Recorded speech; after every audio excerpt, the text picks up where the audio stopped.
Hello, നമ്മളിപ്പോൾ പെരിന്തൽമണ്ണയിലാണ്. പെരിന്തൽമണ്ണയിൽ നിന്നും കോഴിക്കോട്ടേക്കുള്ള യാത്രയിലാണ്. പെരിന്തൽമണ്ണ ബസ് സ്റ്റാൻഡിലുള്ള ഒരു കാഴ്ചയാണിത്. KSRTC ബസ്സിനെ ടീ ഷോപ്പ് ആക്കിയിരിക്കുകയാണ്. എന്താണ് ഈ വൈകുന്നേരത്തെ കോഴിക്കോട്ടേക്കെന്ന് ചോദിച്ചാൽ ഒന്ന് സർപ്രൈസ് ആണ് കേട്ടോ.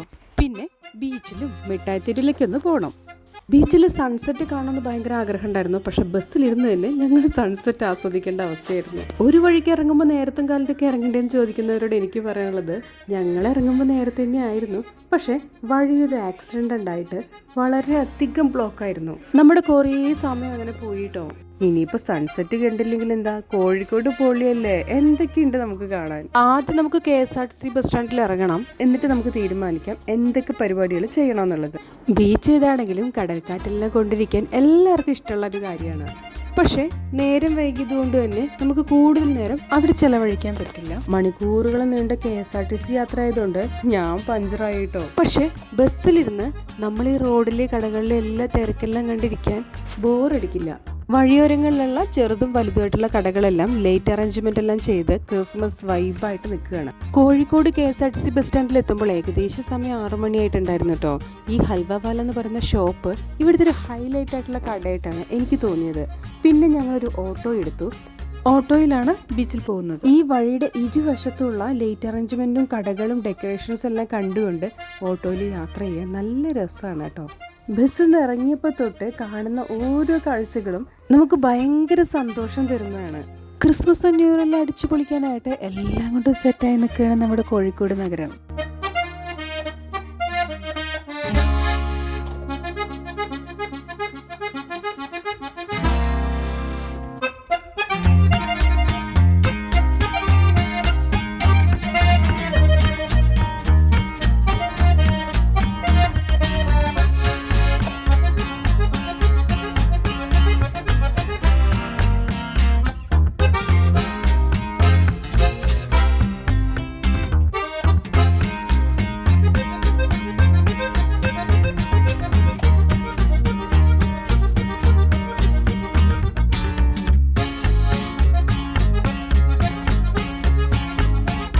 ഞങ്ങൾ അങ്ങനെ ബീച്ച് റോഡിലെത്തി. ആ ജംഗ്ഷനെല്ലാം കഴിഞ്ഞ് ഞങ്ങൾ ബീച്ചിലേക്കാണ് ആദ്യം പോകുന്നത്. പിന്നെ നമ്മൾ പോകുന്ന വഴി തന്നെയാണ് ആദാമിന്റെ ചായക്കട. ഞങ്ങൾ എപ്പോഴും കോഴിക്കോട് വരുമ്പോൾ ആദാമിന്റെ ചായക്കടയിൽ കയറാറുണ്ട്. ഇപ്രാവശ്യം പതിവ് തെറ്റിക്കുന്നില്ല എന്ന് വിചാരിച്ചു. പക്ഷെ ബീച്ചിൽ പോയി തിരിച്ചു വരുമ്പോഴാവാം. ബീച്ചിലെ വൈകുന്നേര കാഴ്ചകളാണ് ഈ കാണുന്നതെല്ലാം. നല്ല തിരക്കുണ്ട്. വൈകുന്നേരങ്ങളിൽ മിക്കവരും ഫാമിലി ആയിട്ട് ബീച്ചിൽ വരുന്നുണ്ട്. ഞാൻ ആലോചിക്കുകയായിരുന്നു, നമ്മുടെയൊക്കെ വീടിൻ്റെ അടുത്ത് ബീച്ച് ഉണ്ടായിരുന്നെങ്കിൽ എല്ലാ ആഴ്ചയും ഒരു വീക്കെൻഡ് ട്രിപ്പ് നമുക്ക് പോവായിരുന്നു എന്ന്. ബീച്ചിലുള്ള ചെറിയ ചെറിയ കച്ചവടങ്ങളും വളരെയധികം സജീവമായിട്ടാണ് കാണപ്പെടുന്നത്. ഈ ബോട്ട് ഉണ്ടാക്കിയിരിക്കുന്നത് വലിച്ചെറിയുന്ന പ്ലാസ്റ്റിക് ബോട്ടിൽസ് കൊണ്ടാണ്. നിറയെ പാക്കഡ് ജ്യൂസുകളും ഉപ്പിലിട്ടതൊക്കെ ആയിട്ടുള്ള കുറേ കടകളുണ്ട്. ദേ ഈ കറങ്ങിക്കൊണ്ടിരിക്കുന്നത് കാണാൻ തന്നെ നല്ല രസമുണ്ടല്ലേ. ടൂറിസം പ്രൊമോഷന്റെ ഭാഗമായിട്ടായിരിക്കാം ഞാൻ വിചാരിക്കുന്നു. കേരളത്തിന്റെ സംസ്കാരമായിട്ട് ബന്ധപ്പെട്ടിട്ടുള്ള ചിത്രങ്ങളാണ് ഇതിൽ കാണിച്ചിരിക്കുന്നത്. കുട്ടികൾ നേരെ അതിൽ തൊട്ട് കളിക്കുന്നുണ്ട്. കുറച്ച് കുട്ടിത്തുള്ളിലുള്ളത് കൊണ്ട് ഞാൻ അവരുടെ കൂടെ കളിച്ചു. ഇവിടെ ഐ ലവ് കോഴിക്കോട് എന്ന് എഴുതിയിട്ടൊരു സെൽഫി സ്പോട്ടൊക്കെ ഉണ്ട്. വൈകുന്നേര സമയങ്ങളിൽ ലൈറ്റ് അറേഞ്ച്മെന്റ് എല്ലാം ചെയ്ത് അവിടെ നിന്ന് നമുക്ക് ഫോട്ടോസും വീഡിയോസും എല്ലാം എടുക്കാൻ നല്ല രസമാണ്. എനിക്ക് തോന്നുന്നത് അരമണിക്കൂർ നേരത്തെങ്കിലും എത്തിയിരുന്നെങ്കിൽ നല്ല മനോഹരമായിട്ടുള്ള സൺസെറ്റ് കാണാമായിരുന്നു എന്നുള്ളതാണ്. കുട്ടികൾക്കായിട്ടുള്ള ചെറിയ ചെറിയ ടോയ്സ് വിൽക്കുന്ന ഒരുപാട് കച്ചവടക്കാരുണ്ട് ഇവിടെ. ഇതൊക്കെ കാണുമ്പോൾ നമ്മളൊരു സെക്കൻഡ് നമ്മുടെ കുട്ടിക്കാലത്തേക്ക് പോകുന്നുള്ളതാണ് വേറൊരു സത്യം. ബീച്ചിൽ നിറയെ ഉപ്പിലിട്ടതെല്ലാം നമുക്ക് കിട്ടും, കട്ട് ഫ്രൂട്ട്സും കിട്ടും. എന്നാൽ ഹൈജീൻ അത് നമ്മുടെ മുമ്പിലൊരു പ്രധാന ക്വസ്റ്റ്യൻ മാർക്ക് ആയതുകൊണ്ട് തന്നെ സമയത്ത് ഒരു പരീക്ഷണത്തിൽ നിൽക്കാൻ താല്പര്യമില്ല. എനിവേ, സമയം കളയാതെ നമുക്ക് ബീച്ചിൽ കുറച്ചു നേരം കളിക്കാം.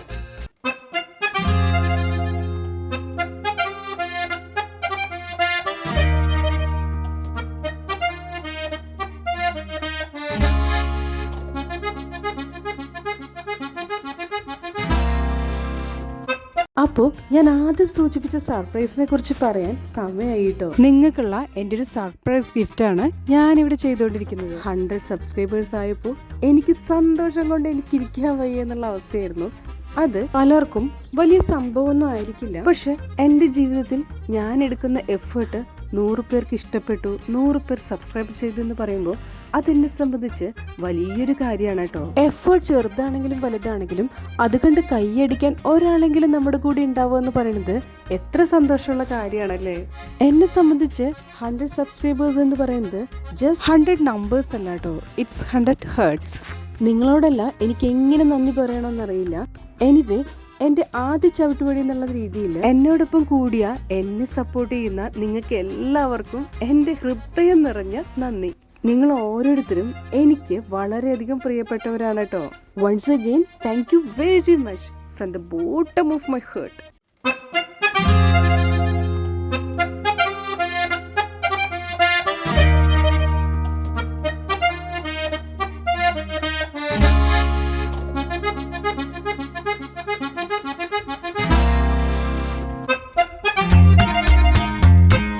ബീച്ചിലിങ്ങനെ തണുത്ത കാറ്റൊക്കെ കൊണ്ട് നിൽക്കുമ്പോൾ ഇങ്ങനെ ചൂട് കടൽ നമ്മുടെ അടുത്തോട് വിൽക്കാൻ വരുമ്പോൾ ആർക്കായാലും ഒന്ന് വാങ്ങാൻ തോന്നും. അപ്പൊ നമുക്ക് കടലിയൊക്കെ കുറിച്ച് ബീച്ചിലെ കാഴ്ചകളൊക്കെ കാണാം.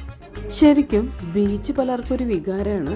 കുട്ടികൾക്കാണെങ്കിൽ നിറയെ കളിക്കാം, വെള്ളത്തിലും തിരമാലയിലും മണ്ണിലൊക്കെ ആയിട്ട് ഒരുപാട്. മുതിർന്നവർക്കാണെങ്കിൽ ബീച്ചിലൂടെ നടക്കാനും അതുപോലെ തന്നെ സംസാരിച്ചിരിക്കാനും കാറ്റുകൊള്ളാനൊക്കെ ആയിരിക്കും ഇഷ്ടം. എന്നാൽ ചിലർക്ക് ഇവിടുത്തെ കാഴ്ചകളെല്ലാം കണ്ടിരിക്കാനായിരിക്കും ഇഷ്ടം. വരുന്നവരെയും പോകുന്നവരെയും അവരുടെ സന്തോഷങ്ങളും അങ്ങനെ പോകുന്നു. പക്ഷെ ഏതൊരു പ്രായക്കാരാണെങ്കിലും ഈ തിരമാലയിൽ കളിക്കാൻ ഇഷ്ടമില്ലാത്തവര് ആരും ഉണ്ടാവില്ല.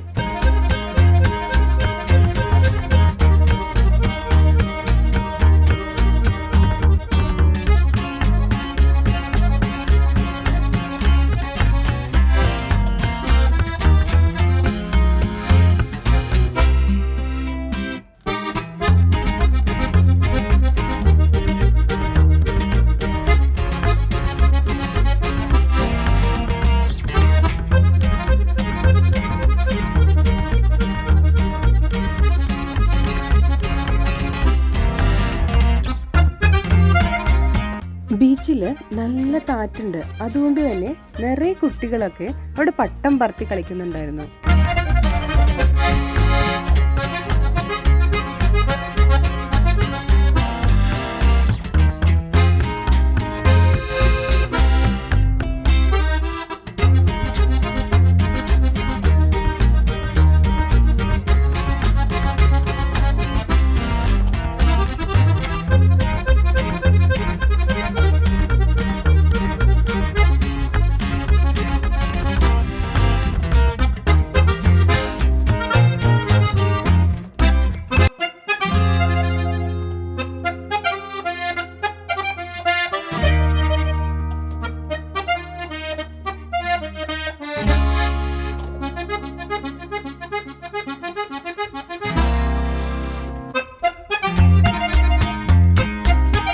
ബീച്ചിലൂടെയൊക്കെ നടന്നിട്ടും കളിച്ചിട്ടൊക്കെ ഒരു പരുവായി കേട്ടോ. വിശക്കുന്നുണ്ട്, അപ്പൊ നമുക്ക് ഭക്ഷണം കഴിക്കണം. അതിനായിട്ട് ആദാമിന്റെ ചായക്കടയാണ് നമ്മുടെ ടാർജറ്റ്. ഇവിടെ കുറെ വെറൈറ്റി ആയിട്ടുള്ള ഭക്ഷണം കിട്ടും. അതിനേക്കാളും വെറൈറ്റിയാണ് ഇവിടുത്തെ ആംബിയൻസ്. ഇവിടുത്തെ മെനു ആണെങ്കിലും അതുപോലെ തന്നെ ഇരിപ്പിടങ്ങളാണെങ്കിലും ഇവിടുത്തെ ഡെക്കേഴ്സ് ഒക്കെ ആണെങ്കിലും പഴമയിൽ ഒരു പുതുമ കൊണ്ടുവരാനുള്ള ശ്രമം നമുക്ക് കാണാം. കോഴിക്കോടിന്റെ തനത് രുചി നമ്മുടെ പുതിയ കാലത്തെ മാറ്റങ്ങൾക്കനുസരിച്ച് തയ്യാറാക്കി എടുത്തിട്ടുള്ളതാണ് ഇവിടുത്തെ വിഭവങ്ങൾ. എനിക്ക് പലപ്പോഴും തോന്നിയിട്ടുണ്ട്, സോഷ്യൽ മീഡിയ ആക്റ്റീവ് ആയതോടുകൂടി ഇവരുടെ സെറ്റിങ്സ് എല്ലാം ആകെപ്പാടെ മാറിയിട്ടുണ്ട്. ഞങ്ങൾ കഴിഞ്ഞ വർഷം ഇവിടെ വന്നിട്ടുണ്ടായിരുന്നു, അതിനേക്കാൾ ഒരുപാട് മാറ്റങ്ങളാണ് ഇത്തവണ. പണ്ട് കാലത്ത് ഉപയോഗിച്ചിട്ടുണ്ടായിരുന്ന പല ഉപകരണങ്ങളും പാത്രങ്ങളും എന്തിനധികം പറയുന്ന ഇന്റീരിയേഴ്സ് അടക്കം അതേപടി ഇവിടെ വെച്ചിട്ടുണ്ട്. ചുരുക്കം പറഞ്ഞ ഉള്ളിലേക്ക് കയറുമ്പോൾ ഒരു പഴയ തറവാട്ട് കയറിയ ഒരു ഫീലാണ്. ഇവിടുത്തെ മെനുവും അതുപോലെ തമാശ കലർന്ന രീതിയിലാണ് എഴുതിയിരിക്കുന്നത്. അപ്പോൾ നമുക്ക് ഭക്ഷണം ഓർഡർ ചെയ്യാം. ആദ്യം മെനു കാർഡ് നോക്കിയിട്ട് എന്തെല്ലാം വെറൈറ്റീസ് ഉണ്ടെന്ന് നമുക്ക് നോക്കാം. ഇവിടെ നമുക്ക് കല്യാണ വീടുകളിൽ കിട്ടുന്ന അതേ ടേസ്റ്റുള്ള ബിരിയാണി ഉണ്ടെന്നുള്ളതാണ് ഇവർ പറയുന്നത്. സാധാരണയായിട്ട് നമ്മൾ കടയിൽ കിട്ടുന്ന ബിരിയാണിയും കല്യാണ വീട്ടിൽ കിട്ടുന്ന ബിരിയാണിയും തമ്മിൽ നല്ല വ്യത്യാസം ഉണ്ടാവൂലേ? അത് ട്രൈ ചെയ്യണമെന്നുണ്ടായിരുന്നു, പക്ഷെ ഒരു വെറൈറ്റിക്ക് നമുക്ക് വേറെ എന്തെങ്കിലും നോക്കാം. സത്യത്തില് ഇവരുടെ മെനു കാർഡ് കാണുമ്പോൾ ഇതെല്ലാം ഒന്ന് ട്രൈ ചെയ്യണമെന്നുണ്ടായിരുന്നു കേട്ടോ. അത്രയും വെറൈറ്റികളിലാണ് ഇവർ ഫുഡ് മെനു തയ്യാറാക്കിയിരിക്കുന്നത്. ഇത് തേങ്ങാപ്പാൽ പത്തിരി ചട്ടിയാണ്. ഒരു ചട്ടിക്ക് 295 രൂപയാണ്. 5 പത്തിരിയും ബീഫ് വരട്ടിയതും ചിക്കൻ ഫ്രൈയും പിന്നെ പപ്പടവും അതുപോലെ തന്നെ കുറച്ച് സാലഡും. ഇതിൽ മെയിൻ സൈഡ് ഡിഷായിട്ട് തേങ്ങാപ്പാലാണ്, നല്ല കൊഴുത്ത് തേങ്ങാപ്പാലാണ്. അപ്പോൾ അതൊരു ചട്ടി ഓർഡർ ചെയ്യാമെന്ന് വിചാരിച്ചു. അടുത്തത് നമ്മൾ ഓർഡർ ചെയ്തത് കോഴിക്കോടൻ നെയ്ച്ചോറ് ചട്ടിയാണ്. ഇത് ഒരു ചട്ടിക്ക് 290 രൂപയാണ്. ഈ ചട്ടിയിൽ വരുന്നത് ഗീ റൈസും അതുപോലെ തന്നെ ചിക്കൻ കറിയും ബീഫ് വരട്ടിയതും ചിക്കൻ ഫ്രൈയും ഒരു മുട്ടയും പപ്പടവും അതുപോലെ തന്നെ റൈത്തയും പപ്പായ കൊണ്ടുള്ള ഒരു എരിവും മധുരമൊക്കെ ആയിട്ടുള്ള ഒരു പിക്കിളും. ഈ പപ്പായയുടെ അച്ചാറ് നല്ല വെറൈറ്റി ആയിട്ട് തോന്നിട്ടോ. ഞാൻ വെറുതെ കുറെ എടുത്ത് കഴിച്ചു. അപ്പൊ നമുക്ക് തുടങ്ങിയാലോ. ഒരു മൺചട്ടിയിൽ അതിന്റെ ഷേപ്പിനനുസരിച്ച് വാഴയില കട്ട് ചെയ്ത് അതിലാണ് നമുക്ക് ഫുഡ് സെർവ് ചെയ്യുന്നത്.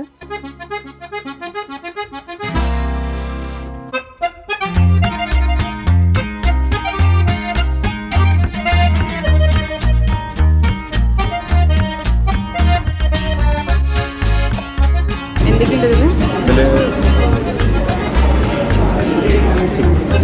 ചിക്കൻ ഫ്രൈ, എഗ്, ബീഫ്, പപ്പടം അല്ലേ? പപ്പടം, ഇതില് പാലിവിടെ പാല്. ഇല്ല പാലുണ്ട്. എങ്ങനെയാ സോനു പാലിൽ മുക്കി കഴിക്കാനാ ടേസ്റ്റ്? ടേസ്റ്റ്.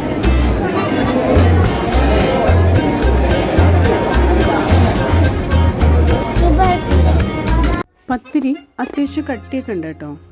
പിന്നെ കറികളൊന്നും ഒരുപാട് സ്പൈസി അല്ല, അതുകൊണ്ട് ആർക്കും ഇഷ്ടാവുന്നൊരു ടേസ്റ്റാണ്. പത്തിരി ഇതുപോലെ തേങ്ങാപ്പാലിൽ മുക്കി കഴിക്കാൻ നല്ല ടേസ്റ്റാണ്. പപ്പടം ചെറിയ പീസുകളാക്കിയിട്ട് കറിവേപ്പിലെല്ലാം ഇട്ടിട്ട് ഫ്രൈ ചെയ്തിട്ടാണ് നമുക്ക് തരുന്നത്. പിന്നെ ദേ പിക്കിൾ, ഇതാണ് പപ്പായ പിക്കിൾ. പപ്പായ കൊണ്ടുള്ള അച്ചാർ ഞാൻ ആദ്യമായിട്ടാണ് കഴിക്കുന്നത്, അതും മധുരമുള്ള അച്ചാർ. തൈരില് വെജിറ്റബിൾസ് എല്ലാം ഇട്ടിട്ടുള്ള സാലഡാണ്. ഞങ്ങൾക്ക് സത്യത്തിൽ വിശപ്പൊന്നും മാറിയില്ല, അതുകൊണ്ട് 4 കോയിൻ പൊറോട്ട കൂടി ഓർഡർ ചെയ്തു. ആൻഡ് ഫൈനലി ഇതുപോലെ ഹെവി ഫുഡൊക്കെ കഴിക്കുമ്പോൾ ഒരു ലൈം ജ്യൂസ് കുടിച്ചാലാണ് ഒരു സാറ്റിസ്ഫാക്ഷൻ. ഇതാണ് ഞങ്ങളുടെ ബില്ല്. ഇവിടെ പരമ്പരാഗതമായിട്ടുള്ള രീതിയിലുള്ള ഫുഡ് മേക്കിംഗ് പ്രോസസ്സെല്ലാം നമുക്ക് കാണാൻ കഴിയും. ഇതിൻ്റെ എല്ലാം വലിയ ചിത്രങ്ങളാണ് ഈ ഭിത്തിയിലെല്ലാം തൂക്കിയിട്ടിരിക്കുന്നത്. അതിൽ പഴയ കാലത്തുള്ള അടുക്കളയും അതുപോലെ തന്നെ ഉണക്കാനിടുന്ന സാധനങ്ങളെല്ലാം മുകളിൽ കെട്ടിവെച്ചിരിക്കുന്നതും കാണാം. പിന്നെ ഹൽവയും ചിപ്സും എല്ലാം ഉണ്ടാക്കുന്ന ചിത്രങ്ങളാണ്. ഒരുപാട് പഴക്കം ചെന്ന വീട്ടുപകരണങ്ങളും നമുക്ക് ഇങ്ങനെ കാണാം. ഇതൊക്കെയാണ് അവരുടെ പ്രസിദ്ധമായ മെനു ലിസ്റ്റുകൾ. ഇതിന്നൊക്കെ നമ്മൾ എസ്കേപ്പ് ആയിട്ട് എവിടെ പോവാനാ? ഇനി വരുമ്പോൾ പുതിയതൊന്ന് ട്രൈ ചെയ്യണം. ഇവിടെ സ്നാക്സ് കൗണ്ടറാണ്. ഇഷ്ടം പോലെ കോഴിക്കോടിൻ്റെത് മാത്രമായിട്ടുള്ള തനത് രുചികളാണ് കേട്ടോ.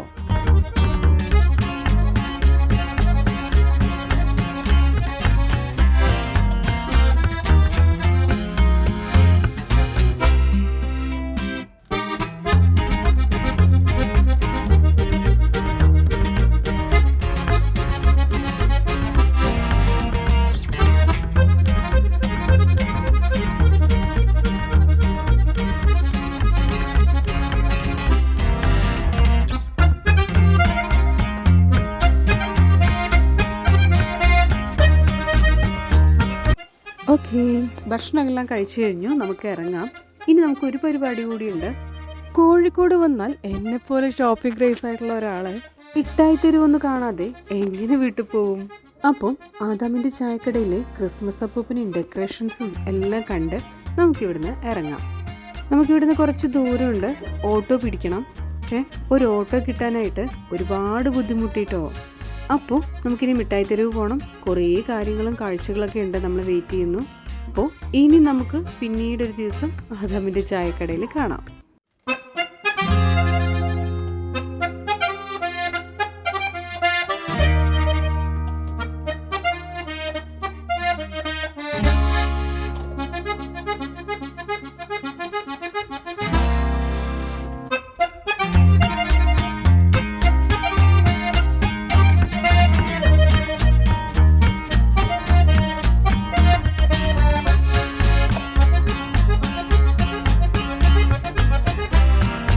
നമ്മൾ അങ്ങനെ ഒരു പാക്കറ്റ് നാരങ്ങ മിഠായി വാങ്ങിയിട്ടുണ്ടായിരുന്നു കേട്ടോ. നല്ല ടേസ്റ്റ് ഉണ്ട്. അപ്പോൾ ഞങ്ങൾ മിഠായിയൊക്കെ കഴിച്ച് ഓട്ടോയ്ക്ക് വേണ്ടി വെയിറ്റ് ചെയ്യാണ്. ഒരു ഓട്ടോ പോലും ഇവിടെ നിന്ന് കിട്ടാനില്ല. അപ്പോൾ നമുക്ക് കുറച്ച് അങ്ങോട്ട് നടന്ന് ജംഗ്ഷനിൽ പോയിട്ട് ഒരു ഓട്ടോ പിടിക്കാം. അതുപോലെ കടകളെല്ലാം തന്നെ ക്രിസ്മസ് ആയിട്ട് സാന്റാക്ലോസും ക്രിസ്മസ് ട്രീയും ലൈറ്റ് അറേഞ്ച്മെന്റും എല്ലാം ചെയ്ത് അടിപൊളിയാക്കിയിട്ടുണ്ട്. മിക്കവാറും റെസ്റ്റോറൻറ്റ്സ് എല്ലാം ഈ രാത്രികാലങ്ങളിലാണ് മുഴുവനായിട്ടും സിറ്റിംഗ് ആയിട്ട് കാണുന്നത്. രാത്രി ഭക്ഷണം കഴിക്കാൻ നിറയെ ആൾക്കാരുടെ തിരക്കാണ്. ഇത് കണ്ടില്ലേ, പള്ളികളെല്ലാം ഡെക്കറേറ്റ് ചെയ്ത് നല്ല ഭംഗിയുണ്ട് കാണാനായിട്ട്. ഇത് മാനാഞ്ചിറ മൈതാനത്തിന്റെ ചുറ്റുമുള്ള ലൈറ്റ് അറേഞ്ച്മെന്റുകളാണ്. പകലായിരുന്നെങ്കിൽ കുറച്ചുകൂടി വ്യക്തമായിട്ട് നമുക്ക് ഇവിടുത്തെ കാഴ്ചകളെല്ലാം കാണാമായിരുന്നു. ഇനി ഒരു ദിവസം വരുമ്പോൾ നേരത്തെ പകൽ സമയത്ത് എത്താൻ വേണ്ടി ശ്രമിക്കാം. അങ്ങനെ ഞങ്ങൾ മിഠായി തെരുവിൻ്റെ ഫ്രണ്ടിലെത്തി. അവിടെ ഒരു സ്ത്രീ ഇതുപോലെ ഉപ്പിലിട്ടതും അതുപോലെ തന്നെ നിലക്കടലയും പാക്കറ്റ് ജ്യൂസും എല്ലാം വിൽക്കുന്നത് കണ്ടു. ഇതൊക്കെയാണ് മിഠായി തെരുവിൻ്റെ മുഖമുദ്രകൾ. സാഹിത്യത്തിൽ നിന്നും കോറിയെടുത്ത ചില വാക്കുകളാണ് ഇവിടെ. അതെല്ലാം കണ്ടുകൊണ്ട് ഞങ്ങൾ മിഠായി തെരുവിലൂടെ നടക്കാൻ തീരുമാനിച്ചു. ഒരുപാട് വിപണികളുണ്ട്, ഒരുപാട് കച്ചവടക്കാരുണ്ട്. ഉപ്പ് തൊട്ട് കർപ്പൂരം വരെ ഇവിടെ കിട്ടാത്തൊന്നുമില്ല എന്നാണ് പറയാറ്. ഇനി ഒന്നും വാങ്ങിയില്ലെങ്കിലും മിഠായി തെരുവത്ത് തിരക്ക് കാണാൻ തന്നെ വളരെ ഭംഗിയുള്ളൊരു രസമുള്ളൊരു കാഴ്ചയാണ്. ഇതിവിടെ വെറൈറ്റി ബാഗ്സ് ഇഷ്ടം പോലെ ഉണ്ട്. ഞാനാണെങ്കിൽ ബാഗിൻ്റെ ഒരു ഭയങ്കര ക്രേസുള്ള ഒരാളാണ്. എന്നെ പോലെ എല്ലാ ലേഡീസും, ഒരുവിധ ലേഡീസെല്ലാം ഈ ബാഗിനോട് ഭയങ്കര ക്രേസുള്ള ആൾക്കാരായിരിക്കും. ഇവിടെ നിറയെ വെറൈറ്റി ആയിട്ടുള്ള ബാഗുകളുണ്ട്. ക്വാളിറ്റി വൈസ് നല്ലതാണ്. ഞാൻ മുന്നേ ഇവിടുന്ന് വാങ്ങിയിട്ടുണ്ട്. എപ്പോൾ വരുമ്പോഴും ഒരു ബാഗ് ഇങ്ങനെ വാങ്ങിയില്ലെങ്കിൽ ഒരു സമാധാനം ഉണ്ടാവില്ല. അപ്പോൾ ഇത്രയും ബാഗിൻ്റെ കളക്ഷൻസ് കാണുമ്പോൾ നിങ്ങൾ വിചാരിക്കുന്നുണ്ടാവും ഞാൻ ഏത് ബാഗാണ് എടുത്തിട്ടുണ്ടാവുക എന്നുള്ളത്. എന്നാൽ ഒരു പച്ച പരമാർത്ഥം പറയട്ടെ, ഇത്രയും ബാഗുകൾ കണ്ട് എൻ്റെ കിളി പോയി. ആകെ കൺഫ്യൂഷൻ അടിച്ച് ഒരു ബാഗ് എടുക്കാതെ വന്ന അവസ്ഥയാണ് എൻ്റെ.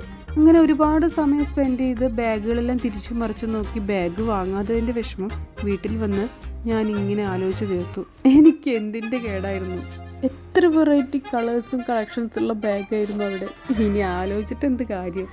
എന്തായാലും അടുത്ത വട്ടം പോകുമ്പോൾ നമ്മൾ നല്ല സൂപ്പർ സ്പിരിറ്റോടു കൂടി സെലക്റ്റീവ് മൈൻഡോടുകൂടി പർച്ചേസിങ്ങിന് പോകണമെന്ന് പ്രതിജ്ഞ ചെയ്തു. ക്രിസ്മസ് പർച്ചേസിങ് എല്ലാം നടക്കുന്നുണ്ട്. അതിൻ്റെ ഡിസ്കൗണ്ടും കാര്യങ്ങളൊക്കെ എല്ലാ കടകളും കൊടുക്കുന്നുണ്ട്. ക്രിസ്മസ് ഡെക്കേഴ്സ് എല്ലാം വാങ്ങാൻ കിട്ടുന്ന കടകളുണ്ട്. ഡ്രസ് ഷോപ്പുകൾ നിറയെ ഉണ്ട്. ഈ ട്രെൻഡിങ് വാട്ടർ ബോട്ടിലിന് 50 രൂപയാണ് ചെറിയ ബോട്ടിലിൻ്റെ വില.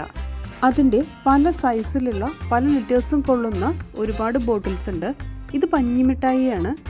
കോട്ടൺ ക്യാൻഡി 10 രൂപയുടെയും 50 രൂപയുടെയും പാക്ക് ഉണ്ട്. പിന്നെ സ്റ്റാർസിൻ്റെ ഒക്കെ ഒരു വലിയ കളക്ഷൻസ് ഉണ്ട് ഇവിടെ. അതുപോലെ സോഫ്റ്റ് ടോയ്സ്, ക്രിസ്മസ് റിലേറ്റഡ് ആയിട്ടുള്ള ഡെക്കേഴ്സ്, അങ്ങനെ ഒരുപാടുണ്ട്.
പായസം കിട്ടും.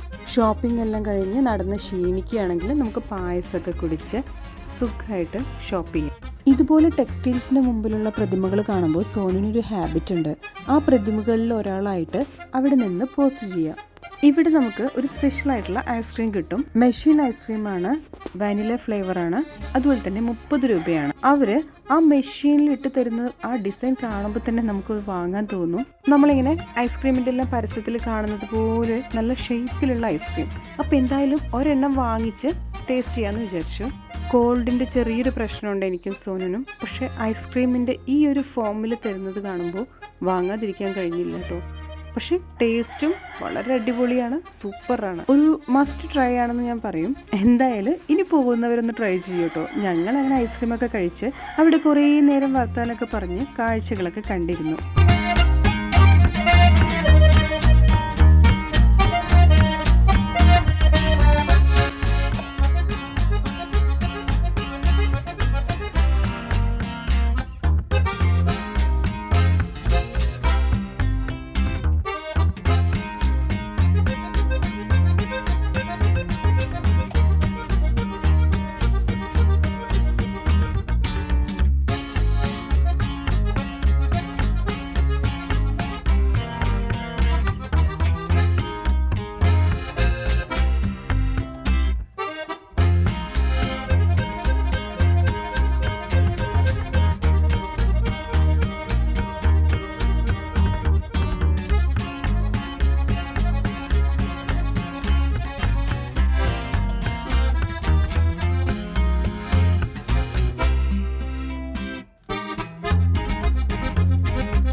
ഞങ്ങളെപ്പോലെ കുറേ ആൾക്കാർ അവിടെ ഇരിക്കുന്നുണ്ടായിരുന്നു.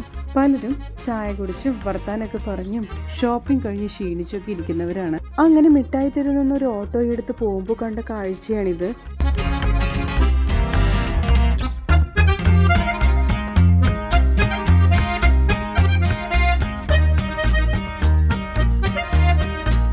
വളരെ ദൂരെ നിന്ന് തന്നെ ഈ ലൈറ്റ് അറേഞ്ച്മെന്റ് എല്ലാം കാണുമ്പോൾ നല്ല രസമായിട്ട് തോന്നുന്നുണ്ട് കേട്ടോ. എനിക്ക് കാഴ്ചകളൊന്നും അടുത്തുനിന്ന് കാണാൻ പറ്റില്ലല്ലോ എന്നുള്ളത് ഭയങ്കര സങ്കടമായി. പക്ഷെ എന്താ ചെയ്യാ, ഒന്നും ചെയ്യാൻ പറ്റില്ല. നമ്മൾ വണ്ടിയിൽ കയറിപ്പോയില്ലേ. അതുമാത്രമല്ല സമയം ഒരുപാടായി.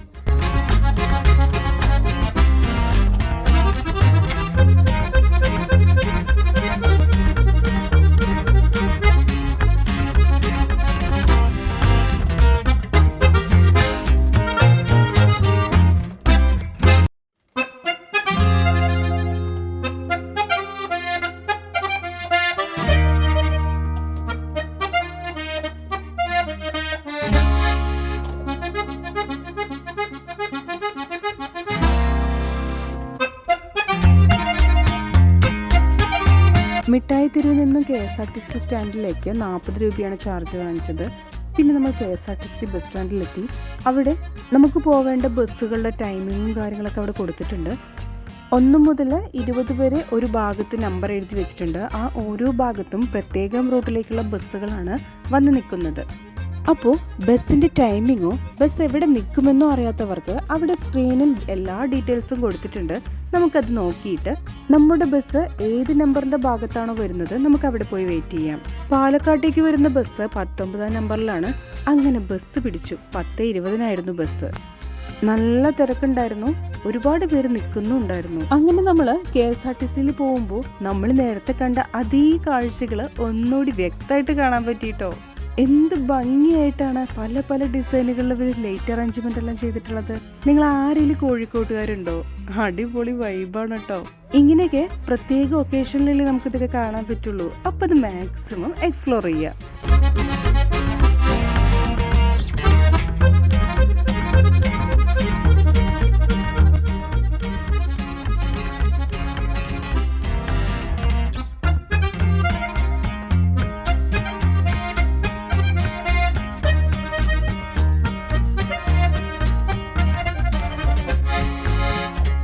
അങ്ങനെ നമ്മൾ ഒലവക്കോട് എത്തിയിട്ടോ. ഒലവക്കോട് റെയിൽവേ സ്റ്റേഷനിലാണ് നമ്മൾ കാറ് പാർക്ക് ചെയ്തിട്ടുണ്ടായിരുന്നത്.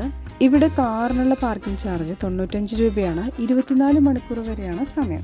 ഇപ്പോൾ സമയം 2:30 ആയിട്ടുണ്ട്. നല്ല മഞ്ഞും തണുത്ത കാലാവസ്ഥയാണ്. ഇവിടെ ഒലോക്കോട് റെയിൽവേ സ്റ്റേഷനിൽ എപ്പോഴും തിരക്കുണ്ടാവാറുണ്ട്. ഡിസംബറിലെ മഞ്ഞും തണുപ്പും അവഗണിച്ചുകൊണ്ട് വീടില്ലാത്ത ഒരുപാട് പേര് ഈ വഴിയോരത്ത് കിടന്നുറങ്ങുന്നത് നമുക്ക് കാണാം. ഇത് ട്രെയിനിന്റെ ഡെമോ ഒലോക്കോട് റെയിൽവേ സ്റ്റേഷന്റെ ഫ്രണ്ടിലുള്ളതാണ്. അപ്പോൾ ഇന്നത്തെ യാത്രയുടെ ഉദ്ദേശം നിങ്ങളോടെല്ലാം നന്ദി പറയണം എന്നുള്ളതായിരുന്നു കേട്ടോ. തുടർന്നും നിങ്ങളുടെ സപ്പോർട്ടും പ്രാർത്ഥനയും എൻ്റെ കൂടെ വേണം. ഇനി ഇതുപോലൊരു സർപ്രൈസ് നമുക്ക് 1000 സബ്സ്ക്രൈബേഴ്സ് ആകുമ്പോൾ കാണാം കേട്ടോ. അപ്പോൾ ഈ വീഡിയോസ് കാണുന്നവരാരെങ്കിലും ഇതുവരെ സബ്സ്ക്രൈബ് ചെയ്തിട്ടില്ലെങ്കിൽ ഒന്ന് സബ്സ്ക്രൈബ് ചെയ്യൂ കേട്ടോ.